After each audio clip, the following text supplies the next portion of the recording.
Hello students, good morning. Last term पे हम लोगों ने कंसंट्रेशन टर्म में मोल फ्रैक्शन के बारे में पढ़ लिया था। आज हम लोग उसके आगे नेक्स्ट टॉपिक है एन फैक्टर। जैसा कि हम लोग कंसंट्रेशन टर्म में एक टर्म पढ़े थे नॉर्मलिटी का फार्मूला था weight upon equivalent weight in 2000 upon volume of solution in millilitre. तो वहाँ पे जो इक्विवेलेंट वेट टर्म आया था वो इक्विवेलेंट वेट तभी हम लोग फाइंड कर सकते हैं जब हमें एन फैक्टर पता होना चाहिए। क्लियर? तो आज हम लोग डिफरेंट हम लोग एन फैक्टर कैसे फाइंड कर सकते हैं, एन फैक्टर क्या होता है, इसके बारे में स्टडी करेंगे। सबसे पहले तो हमें ये पता होना चाहिए कि जो एन फैक्टर की जो वैल्यू होती है वो हर डिफरेंट केमिकल स्पीसीज के लिए अलग अलग होती है। It's value is different for different chemical species. अब सबके लिए हम अलग अलग एन फैक्टर कैलकुलेट करते हैं, फाइंड करते हैं, ज्ञात करते हैं। सबसे पहले नंबर ए एलिमेंट की बात करते हैं। अगर कोई एलिमेंट हमारे पास है, जैसे सोडियम है, पोटेशियम है, कार्बन है, नाइट्रोजन है, सिल्वर है, कॉपर है, आयरन है, गोल्ड है, इनका सबका अगर इन फैक्टर एलिमेंट में मेटल नॉन मेटल कुछ भी हो सकते हैं, तो उसके लिए जो इन फैक्टर क्या होता है उसकी वैलेंसी होती है। For element n factor means its valency, और वैलेंसी का मतलब उसकी कंबाइंड कैपेसिटी, उसकी रिएक्शन करने की क्षमता। क्लियर? और वैलेंसी को हम प्लस माइनस से नहीं लिखते, वैलेंसी को सिर्फ हम मैग्नीट्यूड से लिखते हैं, सिर्फ नंबर से लिखते हैं। Valency is represented by only magnitude and sign is not used. Clear? For example, n factor of sodium is 1 since its valency is 1. N factor of chlorine is 1 since its valency is 1. N factor of magnesium is 2 since valency is 2.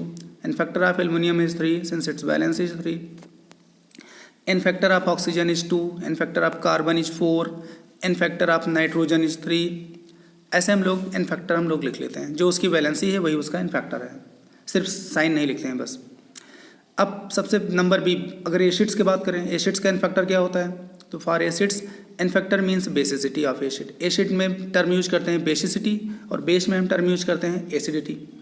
तो acid में N factor क्या होता है? उसकी basicity होती है। Basicity का मतलब total number of ionisable hydrogen atoms present in one molecule of acid.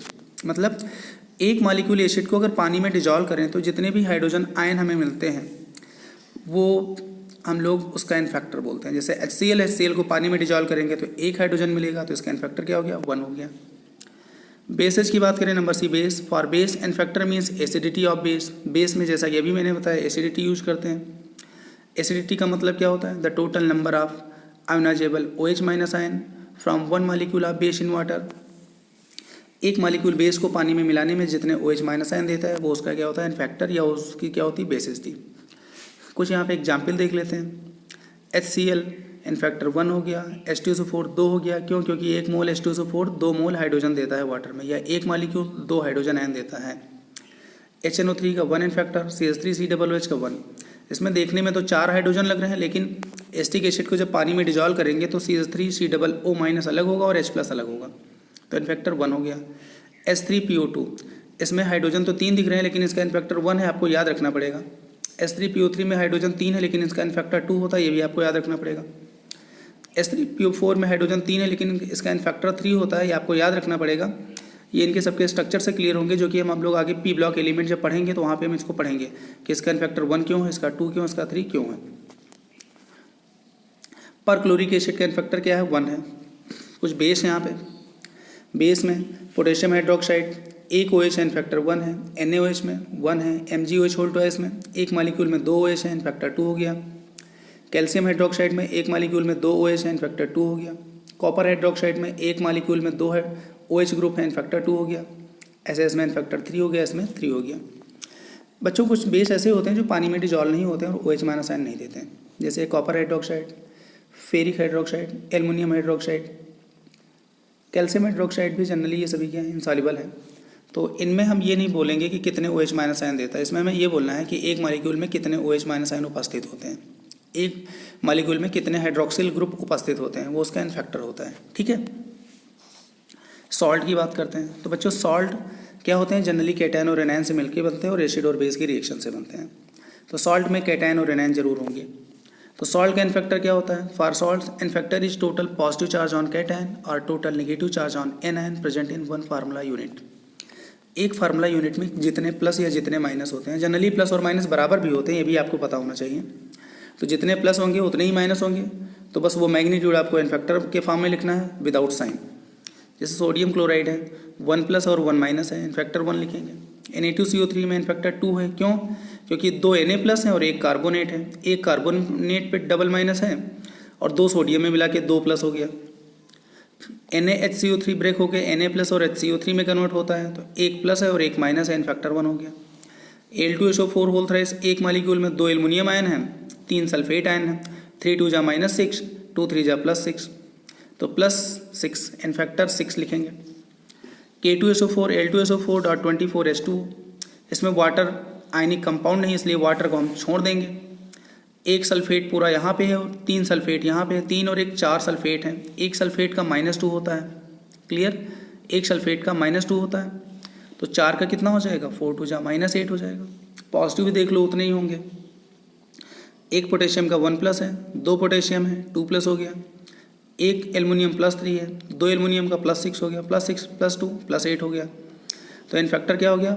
+8 -8 में 8। FeSO4 NH4 whole twice SO4.6H2, इसका नाम फेरस अमोनियम सल्फेट या मोहर सॉल्ट बोलते हैं इसको। ये टाइट्रेशन में हम लोग क्लास 12th में आगे पढ़ेंगे। ये पोटासियम का मतलब फिटकरी होता है, मार्केट में इसको फिटकरी के नाम से जानते हैं। अब आप यहाँ पे फिर इस कंपाउंड में देखो तो वाटर को तो आप छोड़ दोगे, आयनिक कंपाउंड नहीं है।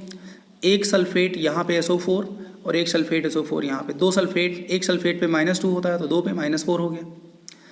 एक अमोनियम पे 1+ है, 2 अमोनियम पे +2 हो गया और आयरन पे भी यहाँ +2 है, +2 +2 +4 हो गया। तो इनफैक्टर यहाँ पे क्या हो गया? 4 हो गया।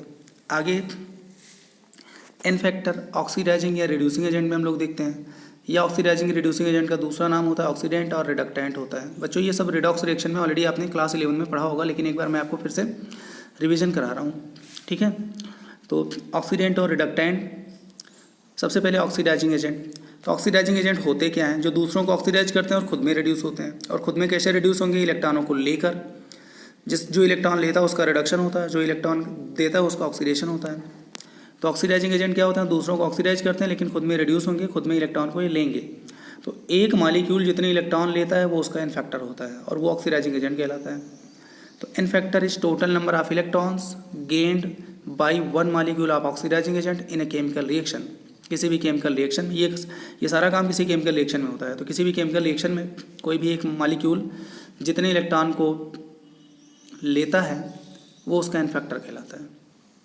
फॉर रिड्यूसिंग एजेंट दूसरों को रिड्यूस करेंगे, खुद में ऑक्सीडाइज होंगे। खुद में कैसे ऑक्सीडाइज होंगे? इलेक्ट्रॉनों को लॉस करके, इलेक्ट्रॉनों को रिलीज करके, इलेक्ट्रॉनों को त्याग करके। तो एक मालिक्यूल जितने इलेक्ट्रॉनों को त्यागता है किसी केमिकल रिएक्शन में उसका इनफैक्टर होता है, ठीक? एक मालिक्यूल जितने इलेक्ट्रॉन त्यागता है किसी केमिकल रिएक्शन में उसका इनफैक्टर होता है। N factor is total number of electrons lost by one molecule of reducing agent in a chemical reaction. तो बच्चों ये इनफैक्टर हो गया। अब इसके बाद अगला इनफैक्टर जब हमें क्लियर हो गया तो उसके बाद हम किसी भी सब्सटेंस का इक्विवेलेंट वेट आराम से, इक्विवेलेंट मास हम लोग आराम से फाइंड कर सकते हैं, कैलकुलेट कर सकते हैं। तो सबसे पहली बात इक्विवेलेंट वेट की डेफिनेशन। कुछ सारे क्वेश्चन ऐसे होते हैं जो इक्विवेलेंट वेट की डेफिनेशन से ही क्लियर हो जाते हैं। इक्विवेलेंट वेट की डेफिनेशन या इक्विवेलेंट वेट का मतलब क्या होता है, ठीक है? तो सबसे पहले आप हिंदी में सुन लो। किसी भी सब्सटेंस का वह भार जो हाइड्रोजन के 1 भार से, ऑक्सीजन के 8 भार से, या क्लोरीन के 35.5 भार से, या सिल्वर के 108 भार से रिएक्शन करता है, या हाइड्रोजन का 1 ग्राम, ऑक्सीजन का 8 ग्राम, या क्लोरीन का 35.5 ग्राम, या सिल्वर का 108 ग्राम किसी भी केमिकल रिएक्शन में डिस्प्लेस करता है, विस्थापित करता है, वह भार उस सब्सटेंस का इक्विवेलेंट वेट कहलाता है। क्लियर? तो I repeat, equivalent weight of any chemical species, the chemical species may be atom may be molecule. Clear? Equivalent weight of any chemical species is the weight which combine or displaces 1 gram hydrogen or 8 gram oxygen or 35.5 gram chlorine or 108 gram silver। Clear? तो वह भार उसका equivalent weight कहलाता है। और hydrogen का equivalent wait आपको 1 consider करना है, ऑक्सीजन का 8, क्लोरीन का 35.5 ग्राम और सिल्वर का 108 ग्राम आपको कंसीडर करना है, ठीक है? अब मान लो एक रिएक्शन हमारे पास है 2Al + 3O2 2Al2O3, इसमें एल्युमिनियम का इक्विवेलेंट वेट आपको पता करना है। कोई दिक्कत नहीं, एल्युमिनियम का टोटल वेट यहाँ पे क्या होगा? 2 × 27 ग्राम। ऑक्सीजन टोटल वेट कितना होगा? 3 × 32 ग्राम। एक O2 का 32 है, 3 × 3 × 32। अब हमको पता है कि किसी भी सब्सटेंस का वो भार जो ऑक्सीजन के 8 ग्राम से रिएक्शन करेगा वो भार उसका इक्विवेलेंट वेट होगा। तो हम 8 ग्राम से चेक कर लेंगे, कैलकुलेट कर लेंगे। देखो इतने 3 × 32 gram oxygen combines with aluminium 2 × 27 ग्राम। इतने ग्राम ऑक्सीजन एल्युमिनियम कितने ग्राम से कंबाइंड होती है? 2 × 27 ग्राम से। तो 1 ग्राम ऑक्सीजन कितने ग्राम से कंबाइंड होगी? 2 × 27/3 × 32। तो 8 ग्राम ऑक्सीजन कितने ग्राम से कंबाइंड होगी? This upon this into 8। तो 8 ग्राम ऑक्सीजन कितने ग्राम एल्युमिनियम से कंबाइंड होगी? 4.5 ग्राम। या हम उल्टा बोल सकते हैं 4.5 ग्राम एल्युमिनियम कितने ग्राम ऑक्सीजन से कंबाइंड होगा? 8 ग्राम से। और किसी भी सब्सटेंस का वो भार जो ऑक्सीजन के 8 ग्राम से कंबाइंड होता है उसका इक्विवेलेंट वेट होता है। तो 4.5 ग्राम एल्युमिनियम का क्या होगा? इक्विवेलेंट वेट होगा। ठीक है, किसी भी सब्सटेंस का वह भार जो ऑक्सीजन के 8 ग्राम से कंबाइंड होगा वो उसका इक्विवेलेंट वेट होगा। तो ऑक्सीजन के 8 ग्राम से एल्युमिनियम कितना कंबाइंड हो रहा? 4.5 ग्राम। तो ऑक्सीजन का तो एल्युमिनियम का इक्विवेलेंट वेट कितना हो गया? 4.5 gram. In general equivalent weight equals to होता है capital M upon N factor. Capital M means molar mass of substance. Substance का मोलर मास होता है, दैट इज एटॉमिक वेट और मॉलिक्यूलर वेट। अगर एलिमेंट है तो उसका एटॉमिक वेट लिखोगे, और अगर कोई मॉलिक्यूल है तो उसका मॉलिक्यूलर वेट लिख दोगे। एलिमेंट का एन फैक्टर उसकी वैलेंसी हो गई है, मैंने आपको बता रखा है।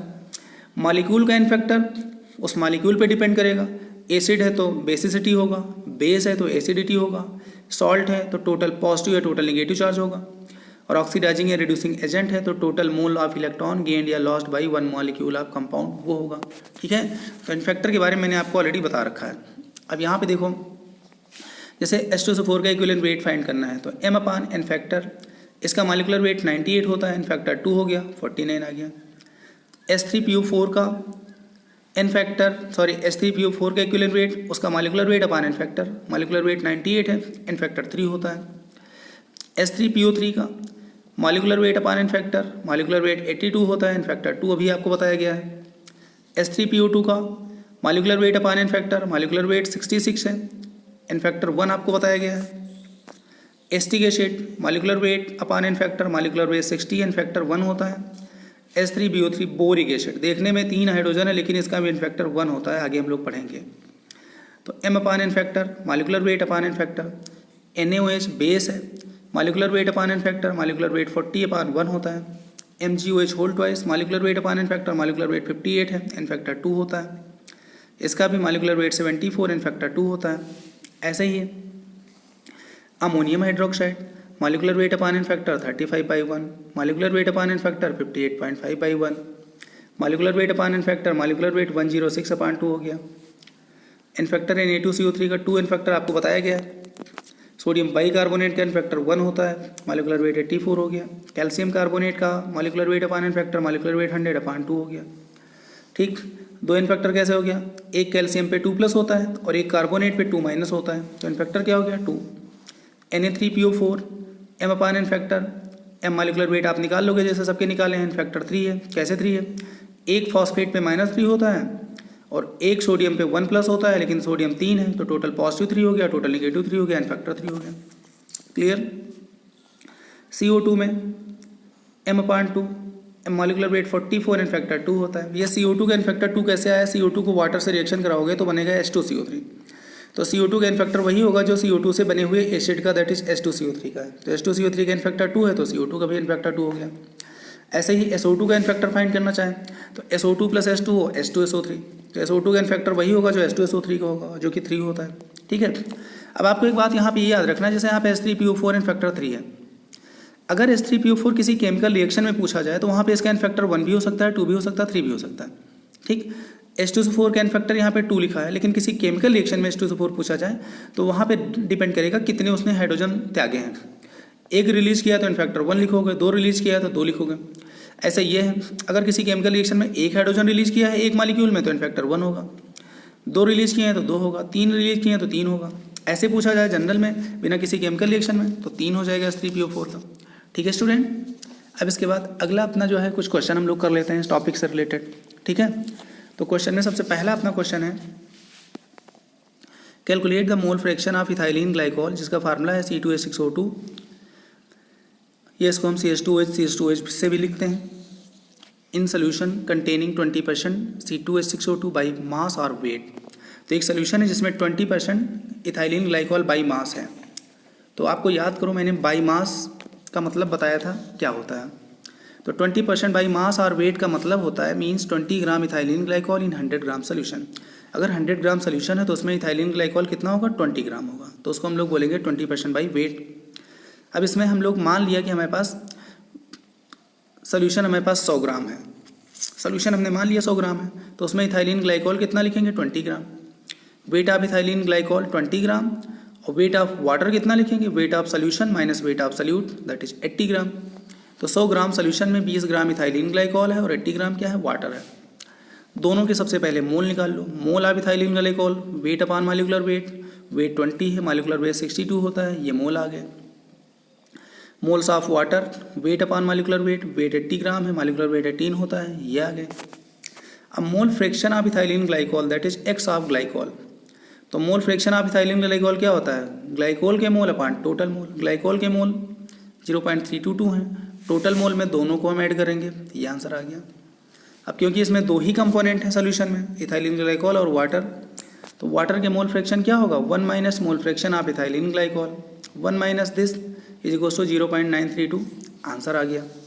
ठीक है। Problem number 2, calculate the molarity of a solution containing 5 gram of NaOH in 450 ml solution. एक हमारा सोल्यूशन 450 ml है जिसमें 5 ग्राम NaOH और उसकी आपको मोलरिटी बताना है। तो वेट ऑफ सोल्यूट आपने लिख लिया 5 ग्राम और इसका मॉलिक्यूलर वेट कितना होता है, 40 होता है NaOH का। मोलरिटी का फार्मूला पुट कर दो, weight of solute upon molecular weight of solute into 1000 upon volume of solution in millilitre. 5 ग्राम है, 40 मॉलिक्यूलर वेट है, 1000 है, सोल्यूशन का वॉल्यूम 450 ml है। सॉल्व करने के बाद आंसर आ गया 0.278 और इसकी यूनिट क्या होती है, मोल इंटू लीटर इनवर्स या मोल पर लीटर। ठीक है बच्चों। क्वेश्चन नंबर नेक्स्ट है, calculate the molarity of 2.5 gram ethanoic acid in 75 gram of benzene. तो यहाँ पे सल्यूट क्या है, इथेनोइक एसिड, और सॉल्वेंट क्या है, यहाँ पे बेंजीन है। सॉल्वेंट क्या है, बेंजीन है। तो आप सबसे पहले जो क्वेश्चन में दिया जाता है आप उसको नोट कर लो। Weight of solute that is ethanoic acid जिसका फार्मूला है CH3COOH 2.5 ग्राम, और इसका मॉलिक्यूलर वेट सल्यूट का कितना होता है, 60 होता है। मॉलिक्यूलर वेट ऑफ सॉल्वेंट जो कि बेंजीन है 75 ग्राम है। हमारा मोलरिटी का सिंपल फार्मूला होता है wait of salute in gram upon molecular weight of salute into 1000 upon weight of solvent in gram. Wait of salute 2.5 है, मॉलिक्यूलर वेट 60 है, इंटू 1000, वेट ऑफ सॉल्वेंट 75 है। आफ्टर सॉल्विंग ये आ गया। इसकी unit क्या होती है, मोल पर kg होती है। तो ये मोलरिटी आ गई। ठीक है स्टूडेंट्स। अब इसके बाद अपना आगे का टॉपिक स्टार्ट होता है। अभी तक हम लोग पढ़ रहे थे solubility of solid in liquid, solubility of solid in liquid.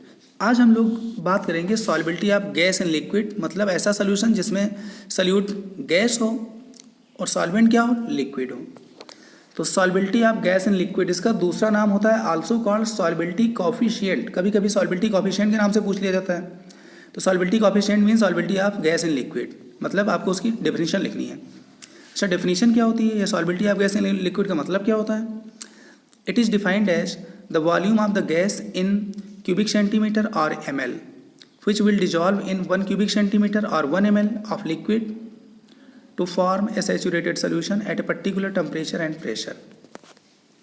तो किसी भी गैस का वॉल्यूम ml में या क्यूबिक सेंटीमीटर में, जो कि 1 ml सॉल्वेंट में डिजॉल्व कर दिया जाए और सोल्यूशन हमारा सैचुरेट हो जाए कांस्टेंट टेम्परेचर प्रेशर पर, तो गैस का वो वॉल्यूम, गैस का वो ml उसकी सॉल्युबिलिटी कहलाती है।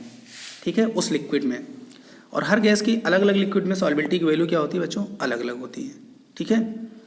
अब यहाँ पे कुछ फैक्टर्स हैं जो solubility of gas and liquid में अफेक्ट अपना डालते हैं, अपना प्रभाव डालते हैं। सबसे पहले हमारा है number 1 the nature of gas and the solvent. सबसे पहली बात तो नेचर ऑफ गैस और सॉल्वेंट पे डिपेंड करता है सॉल्युबिलिटी। जैसे the solubility of different gases varies considerably in the same solvent. Solvent कोई सेम हो लेकिन अलग अलग गैसेज हैं तो सबकी सॉल्युबिलिटी क्या होती है, वो सॉल्वेंट में अलग अलग होती है। जैसे O2, N2, helium, argon are less soluble in water, water में कम सॉल्युबल है।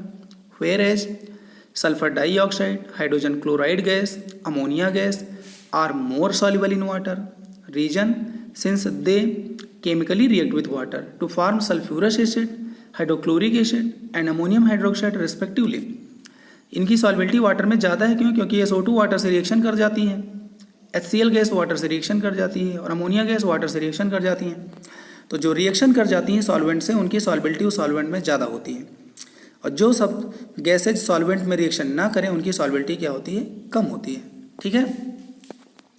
तो SO2 सल्फ्यूरस एसिड बनाती है, hydrogen chloride gas hydrochloric acid बनाती है, और अमोनिया गैस अमोनियम हाइड्रोक्साइड बनाती है। तो इसलिए इनकी वाटर में सॉल्बिलिटी ज़्यादा होती है। दूसरा हमारा है नंबर 2 इफेक्ट ऑफ टेम्परेचर। तो बच्चों याद रखना, the solubility of a gas decreases with increase in temperature. हर गैस की सॉल्बिलिटी टेम्परेचर बढ़ाने पे कम होती है, ये फैक्ट है। कुछ यहाँ पे एक्सेप्शन आपको ज़रूर बताएंगे, लेकिन जनरली क्या होता है कि गैस की सॉल्बिलिटी टेम्परेचर बढ़ाने पे किसी भी लिक्विड में कम होती जाती है। उसका रीज़न क्या है? It is due to some gas molecules expelled out of the solution. अगर हम हीट करेंगे तो कुछ गैस के मॉलिक्यूल हैं, उनकी काइनेटिक एनर्जी बढ़ेगी, काइनेटिक एनर्जी बढ़ने के बाद वो सरफेस से बाहर चले जाएंगे। जब सरफेस से बाहर चले जाएंगे तो सॉल्वेंट में गैस के मॉलिक्यूल्स कम हो गए, गैस सॉल्यूट कम हो गए, तो कहने का मतलब ये हो गया कि सॉल्बिलिटी कम हो गई। इसका एक रीज़न और भी होता है, the dissolution of gas is an exothermic process. किसी भी सॉल्वेंट में कोई भी गैस मिलाते हैं किसी भी सॉल्वेंट में, तो जनरली प्रोसेस एक्सोथर्मिक होती है और वो रिवर्सिबल होती है। उसको हम इस तरह शो करते हैं, gas plus solvent reversible arrow, solution plus heat. Exothermic है, एक्सोथर्मिक का मतलब यहाँ पे टेम्परेचर ज़्यादा है, तो यहाँ पे टेम्परेचर ज़्यादा है तो आपको इधर टेम्परेचर कम करना पड़ेगा। इधर जब टेम्परेचर कम करोगे तो इक्विलिब्रियम उधर शिफ्ट होगा जहाँ टेम्परेचर बढ़ जाए, और जब फॉरवर्ड जाएगी तो सॉल्बिलिटी बढ़ेगी। तो वही यहाँ पे बताया गया, according to le Chatelier principle on increase in temperature. अब अगर टेम्परेचर हम बढ़ाते हैं तो बढ़ाने में क्या है, रिएक्शन उधर शिफ्ट होगी जिधर टेम्परेचर कम हो जाए। टेम्परेचर इस साइड कम है तो रिएक्शन बैकवर्ड जाएगा, पीछे जाएगा, और जब पीछे जाएगा तो सॉल्बिलिटी क्या हो रही है, कम हो रही है, सॉल्बिलिटी डिक्रीज हो रही है। तो according to le Chatelier principle on increase in temperature equilibrium will shift in backward direction, that is the solubility will decrease. और अगर बैकवर्ड जाएगा तो सॉल्बिलिटी क्या होगी, डिक्रीज होगी। ठीक है। तो जनरली गैसों की सॉल्बिलिटी टेम्परेचर कम करने से बढ़ती है और टेम्परेचर बढ़ाने से क्या होती है, कम होती है किसी भी लिक्विड में। कुछ यहाँ पे एक्सेप्शंस भी हैं जिनको आपको पता होना जरूरी है। जैसे exceptions, solubility of some sparingly soluble gases, ऐसी गैसेज जो कम सॉल्युबल हैं उनकी सॉल्बिलिटी क्या होती है, सच एज हाइड्रोजन हो गया and inert gases increases slightly with increase of temperature. Temperature बढ़ाने से उनकी सॉल्बिलिटी क्या होती है, थोड़ी बढ़ती है, लेकिन specially in the non aqueous solvent, मतलब पानी में नहीं उनकी, सच एज हाइड्रोकार्बन्स में, एल्कोहल में एंड एसीटोन में।